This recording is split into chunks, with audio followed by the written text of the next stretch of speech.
जी हाँ स्टूडेंट, एक बार फिर स्वागत करता हूँ आपका आप ही के चैनल वीसीआईसी गुरुजी में। और जैसे कि हम हर वीडियो में आपको ये बताते हैं कि हम वीडियो तब लेकर आते हैं जब एनआईओएस स्टूडेंट को उस वीडियो के माध्यम से कुछ बेनिफिट हो रहा हो, उसे कुछ अपडेट पता चल रही हो, या फिर कुछ ऐसी जानकारी जो उसके लिए बहुत ही जरूरी है जानना। तो मैं आज का जो वीडियो लेकर आया हूँ वो उन स्टूडेंट्स के लिए लेकर आया हूँ जो लोग वेट कर रहे थे अपना थ्योरी का हॉल टिकट को लेकर, क्योंकि थ्योरी का हॉल टिकट बहुत ही इंपॉर्टेंट होता है। आ चुका है वो थ्योरी का हॉल टिकट, कैसे आपको डाउनलोड करना है वो मैं यहाँ पर आपको बताऊंगा।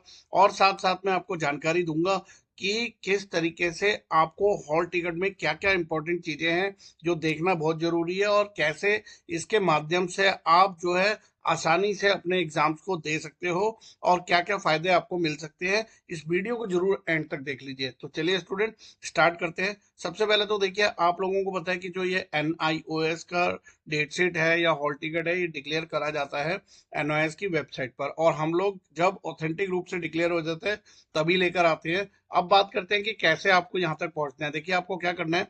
सबसे पहले आप अपना कोई भी जो है गूगल खोल लीजिए। उसमें जब आप गूगल खोलेंगे तो वहां पर आपको लिखेंगे NIOS लॉगिन, और जब आप ये सर्च का दबाएंगे तो आपको कुछ ऐसा लिखा हुआ आएगा, NIOS लॉगिन ओपन स्कूलिंग। नीचे दिख रहा है हॉल टिकट और NIS लोगो, तो आपने हॉल टिकट पर जाना है। अब हॉल टिकट पर क्लिक करेंगे तो आपका इस तरीके से आ जाएगा।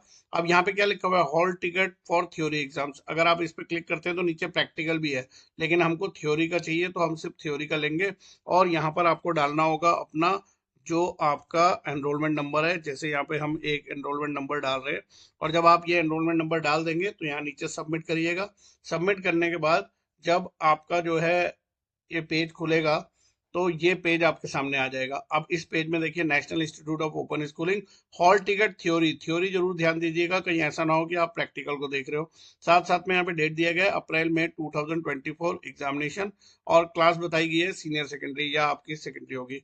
सबसे पहले तो आपका एनरोलमेंट चेक कर लीजिए कि आपका एनरोलमेंट नंबर सही है, आपका नाम बिल्कुल सही है, उसमें जो है कोई मिस्टेक तो नहीं है किसी स्पेलिंग में या अल्फाबेट में। आपका फादर का नाम एज इट इज वही है जो आपके ओरिजिनल डॉक्यूमेंट्स में है, वैसे ही मदर नेम हो गया।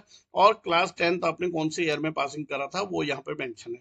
ठीक है, उसके बाद यहाँ पे क्यूआर कोड दिया होता है, इसका आपको कुछ नहीं करना है। यहाँ पर आपकी फोटो लगी है, हॉल टिकट डाउनलोड टाइम दिया हुआ है, आईपी एड्रेस दिया हुआ है। उसके बाद जो सबसे इंपॉर्टेंट है वो ये वाला कॉलम हो गया आपका। क्या है इसमें, एग्जाम सेंटर। अब देखिए, यहाँ पर एग्जाम सेंटर का एड्रेस दिया हुआ है। जैसे यहाँ पर मैं बोलूँ, केंद्रीय विद्यालय FRI Dehradun, post office new forest Dehradun Uttarakhand.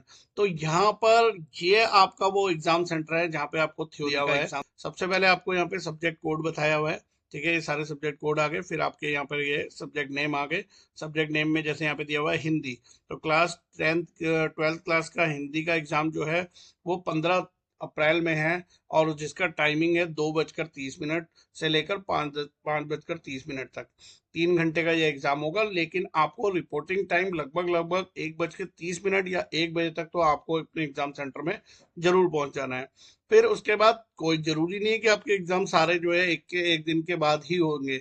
हो सकता है उसमें कुछ गैप है, जैसे यहाँ पे 15 का एग्जाम दिखा रहा है। फिर उसके बाद अगर हम पेंटिंग में आ जाते हैं तो पेंटिंग में यहाँ पे दिखा रहा है कि आपका 20 तारीख का एग्जाम है, तो वहां पर आपको फिर 20 तारीख का, फिर एक दिन का यहाँ पे इस स्टूडेंट का गैप दिखा रहा है।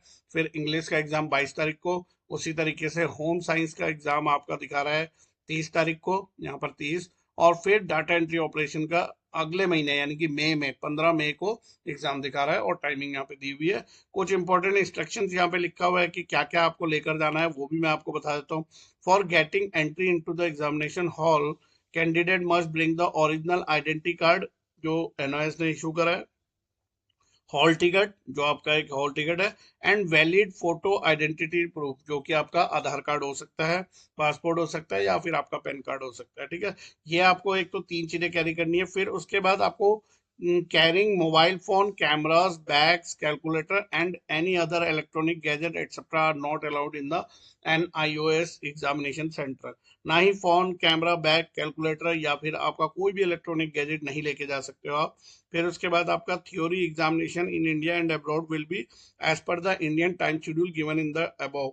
जो भी टाइम शेड्यूल यहाँ पे बताया हुआ है, कैंडिडेट को 1 hour before commencement of the exam, यानी कि 2:30 पे स्टार्ट है तो 1:30 पर एटलीस्ट आपको सेंटर में प्रेजेंट होना जरूरी है।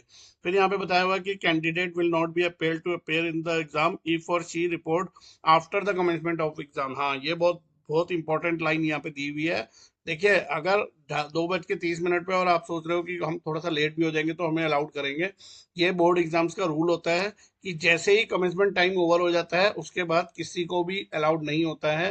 चाहे 1 मिनट ऊपर हुआ है, 5 मिनट या आधा घंटा हुआ है, आपको अलाउड नहीं करेंगे। आपको एग्जाम में तभी बैठने दिया जाएगा जब आप 1 घंटे पहले अपने एग्जामिनेशन सेंटर में पहुंचेंगे। और फिर वो कह रहे हैं कि इसके अलावा अगर किसी को कोई क्वेरी हो तो अपने रीजनल सेंटर या एनओएस से संपर्क कर सकता है। तो ये था स्टूडेंट आपका जो है थ्योरी और का हॉल टिकट, और साथ ही साथ में आपके जो है एग्जाम स्टार्ट होने वाले हैं। बीसीआईसी गुरुजी की तरफ से आप सबको बहुत बहुत बधाई।